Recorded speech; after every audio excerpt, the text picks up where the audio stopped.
Hey, what's up, guys? This is Chris from Practical Worship Leading, and I wanted to talk to you a little bit about auditions. I had a buddy of mine asking me about this, and so I thought I'd make a quick video just to kind of download my thoughts to y'all and to anyone who might find this helpful. So this is going to be really low production value, but hopefully some useful content, kind of keeping with the theme of all of the practical worship leading stuff that we've done so far. So let's call this Worship Band Auditions 101. So I'm going to try to go pretty quick, keep it kind of packed in.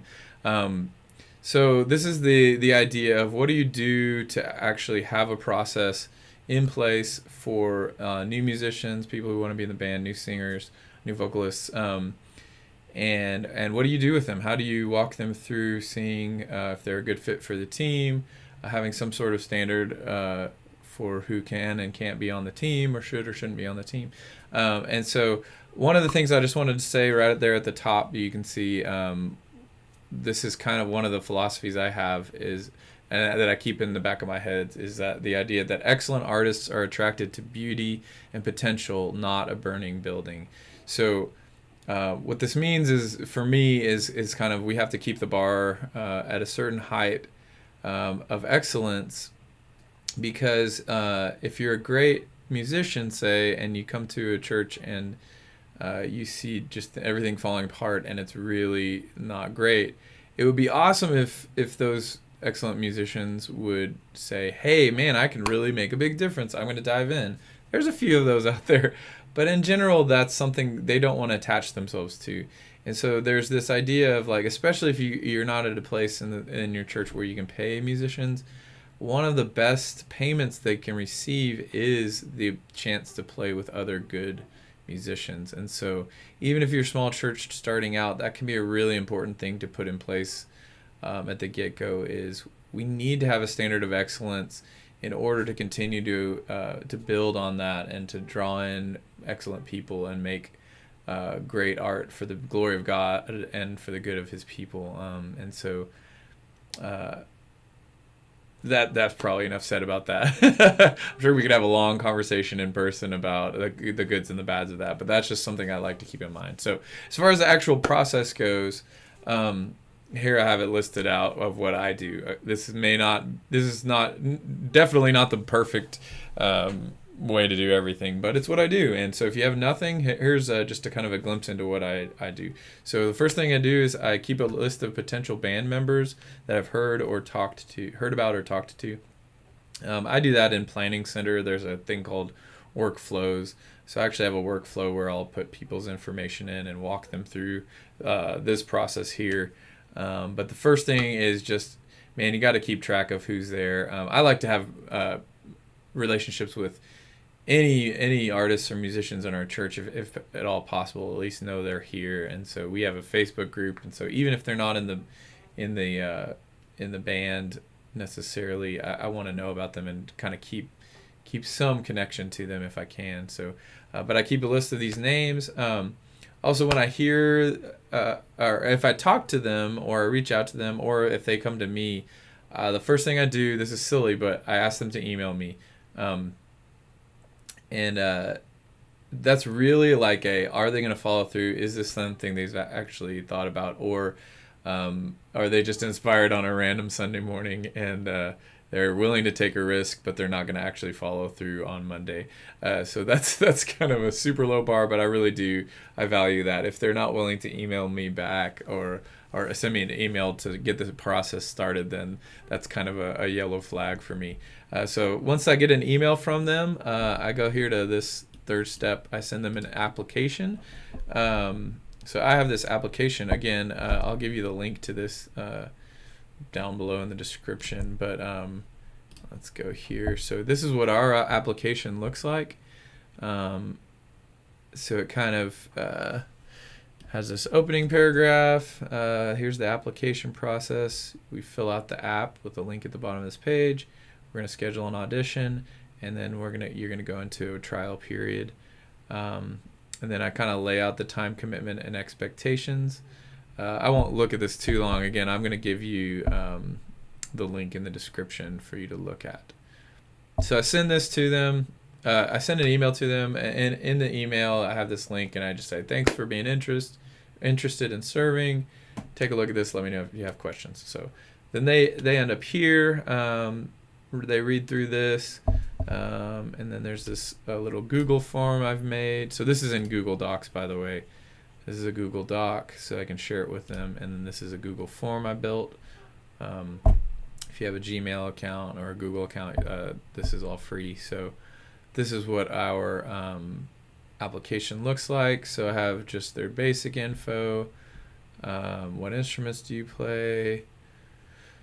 What type of investment have you made in developing it? Trying to find out, are they think they're a musician, or they want to be a musician, which is totally okay, or have they actually sort of put their money where their mouth is? Have they really pursued it and put some effort in? How long have you been attending? So I usually, if people haven't been at our church at least 3 weeks, I try to tell them, hey, be here, stay here at least 3 weeks a month, and see if this is your church home, because we're trying to build community and live life together here. And if this is where you want to be and want to serve and be a part of this body, then let's talk about getting you as a part of the ministry. And that may be a different time frame for you where you're at. In our city, there's a fast turnover, so I'm trying to find a place that's kind of in the middle. I don't want it to be too fast or too long. So 3 weeks is kind of what I say to them. How would you describe yourself? How would your friends describe you? Just trying to get to know them as a person. How you became a Christian, so that how do they understand the gospel? Describe your spiritual journey recently. Get a lot of great conversations going with this. If you're able to join the team, what do you envision your role being? Do you have a preference between chord sheets or sheet music? Are you comfortable not playing or singing every part of every song? Especially with young musicians, that's just a good expectation to set of, you do not need to be shredding a solo through every song. That's not the point of this.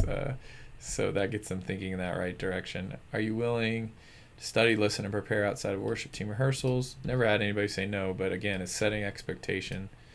Have you spent at least 1 week in prayer regarding this decision? That's a good one. Really just let them take the time to think about it and pray about it. For instrumentalists, are you comfortable playing in different keys? If not, please explain. I had a few people who could only play in a couple keys, and that I'll still audition them, but that's a pretty big red flag for us. What would you describe as the style of music you're most comfortable playing? That's another good get to know you.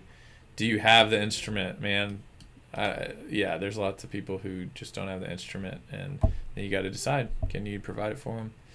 For vocalists, what's your voice classification? Are you comfortable singing by yourself? I've had a lot of gals who just wanted to sing harmony, which is great. I just need to know that. Can you compose or sing harmony? So we don't write everything out at Grace, so at my church. So that's really important. Are you comfortable singing with a microphone? So there you go. That's that. They submit that to us. And then I get that, and the next thing I want to do, let me go back to my order of things here. So I sent them an application. Once you've received the application, schedule an audition. So the next email I send is basically right here. This is for a guitarist. I've started to kind of customize this depending on their instrument, but hi, name. There's my nice form email. Thanks for signing up. I took actually a little mini class one time on auditions, and he really hammered in the idea that helping people know what to expect is going to really lower their level of anxiety. And so I took that to heart, and so I try to lay out exactly what's going to happen at the audition. Let me say this. I first schedule the audition, and then I send this little email a week ahead of time, because I want to actually see what they can cook up in just a week, because often that's the cycle we're on for prepping for a Sunday. And so I want to kind of mirror that, and I say, what are they going to do in a week? Well, not a month of prep, right, for this audition, but just a week. So I'll send this, and then this is how the audition will be structured. We'll pray and talk about the vision for the worship arts team. This one is big. Let me just say kind of what I do here is music is personal for people, and so I'll say this to them, like, so music is super personal, and I say we need to keep in mind the scope of God's work in the world, and so you've got the whole world, and this country, and this state, and this city, and this church, and then the different ministries in this church. So God is working in so many different places, and what I don't want to happen is if this is not a good fit here on this worship team in this one little corner, I don't want you to say, I'm done with music forever, or just to be completely heartbroken. It's my job to pray and try to be as wide as I can about fitting together a cohesive team.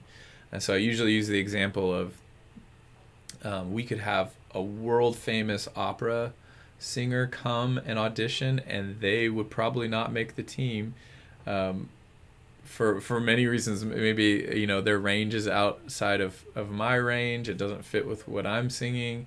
It's not stylistically the same. So this audition is not even just measuring good versus bad, pass versus fail, but it's actually we're looking at a lot of other factors of just this fit and people being able to work together well. And so I try to do that to just set the tone of don't be devastated if this isn't the end. We're going to still keep talking, and even if you don't make it on this team, I still want to work with you and talk to you about next steps. So I'll give that little spiel. We'll pray, or after we pray, and then we're going to do 3 songs together. I should say too, these auditions are about 30 minutes. Is about what I schedule. Sometimes it goes a little longer depending on how talkative they are. So I'll say we're going to play 3 songs together. The first one's your choice from a list. So let me open up that list. So this is a Google Drive with different folders that I've made public. So I just have 3 songs to choose from, and in each folder I've got the chord sheet, and the song in the original key, and the song in the key that we're playing it in. So the first one they choose is one of those 3. So from my end, I print out all of them, and I have them ready at the audition. So when they come, I say, okay, which one did you choose? And then we jam that together. Second song, I usually choose, this changes a lot, but I'll choose one that just kind of showcase a certain instrument. So for guitar, kind of electric guitar especially, it's like, okay, we'll try Lion and the Lamb. So then you get, again, back to Google Drive, and with those 3 things, chord sheet, and two MP3s. And then the last one I spring on them as a surprise, and I found it really helpful to just see their proficiency of, I try to choose a pretty simple song, but one that I'm pretty sure they haven't heard, so it's often one that I've written, and just we jam that, and I just want to see, and I preface that when we're in the audition. I say, man, I know you don't know this song, don't freak out, I just want to see what happens when you just slosh your way through. Let's do it a couple times, see if you can find a place to live and to play along with me. So that's what I do there. And like it says here, after each song, I'll give you some honest feedback.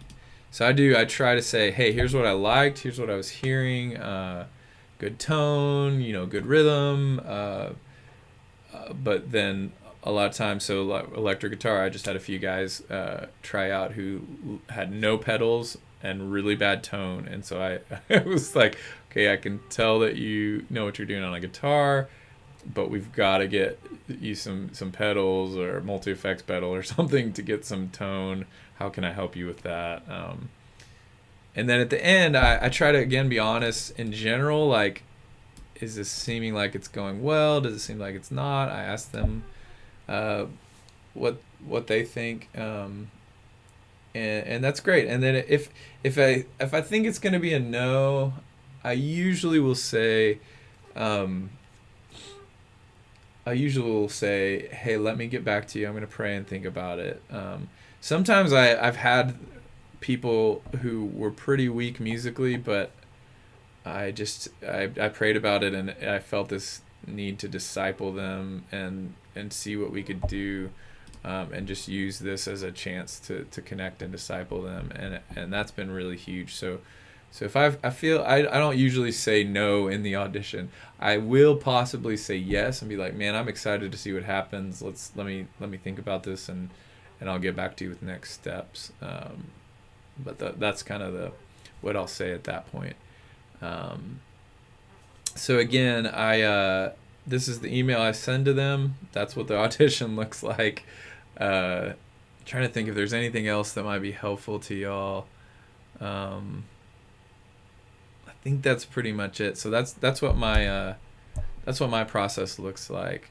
Okay, yeah. Let me get back here. Hey, there you go. I'm not great at thinking linearly sometimes. So after the audition, I'll send them a follow-up email or phone call, and then I do this trial period. I tell them that again. I've sent that to them in the very first document they got. Based on the audition, you may be asked to join the team on a trial basis to see if we can work together well as a team. So again, expectations. They know that this is not a permanent thing. That gives me an out. Not only gives me an out in like I'll do like 3 months or 3 or 4 times singing or playing together. It makes me follow up and give them some constructive criticism if needed, but it gives me a chance to say, hey, for whatever reason, even if it's just like your personality is not what I expected, I may not say that, but try to be as honest as I can. And if they're just not gelling with the rest of the team, that gives me a follow-up point to come back and say, here's what's happening, here's what I see. Maybe not you're fired, but like, hey, what do you think, and what's the way forward? What's our next steps? So the last thing I will say is I have had people come that literally did not know how to play their instrument, and they were just inspired to come try out. God bless them. But I think I still auditioned them, and my response there was, you know what? I try to give them the next step, like, and so for one of these guys, it was, hey, let's buy a booklet of chords, your basic chords for your instrument, and I think that's the next step, is like spend some good time with that booklet, and get to know, or Google or watch some YouTube videos, but your next step is to learn your instrument, and not in a mocking way, but I think that's what's beautiful about the church, is this chance to help people down the path, both discipleship wise and kind of apprenticing in a skill, give them a chance to grow. And I also am trying to build different venues for people to lead. So we have Celebrate Recovery Ministry that is a great place for people to get to learn to lead worship, children's ministry and youth, just these different places that may not be Sunday morning, but are a great place to start and to learn and to develop.